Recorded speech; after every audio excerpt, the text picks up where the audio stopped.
The lord. దీవెన వాగ్దానము ఉదయకాల సమయమందు దేవుని యొక్క వాగ్దానాన్ని చూసుకుందాం. కీర్తన గ్రంథం 115వ కీర్తన మొదటి వచన వాగ్దానం చూసుకుందాం. దేవుడి వాగ్దానం ద్వారా దినమంతా కూడా ఆయన కృప మనకు తోడుగా నుంచిలా ఉన్న దేవుని యొక్క వాగ్దానాన్ని చూసుకుందాం.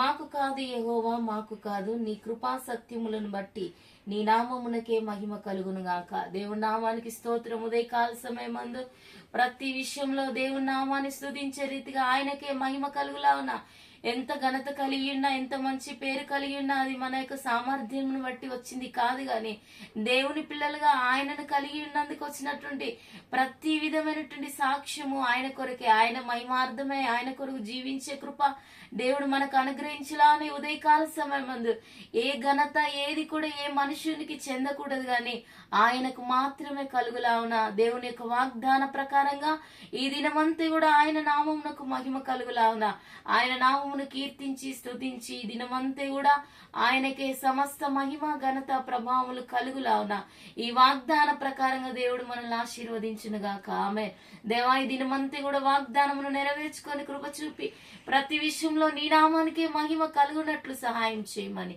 యేసునామమున అడిగి వేడుకుంటున్నాం తండ్రి. ఆమెన్. Praise the lord.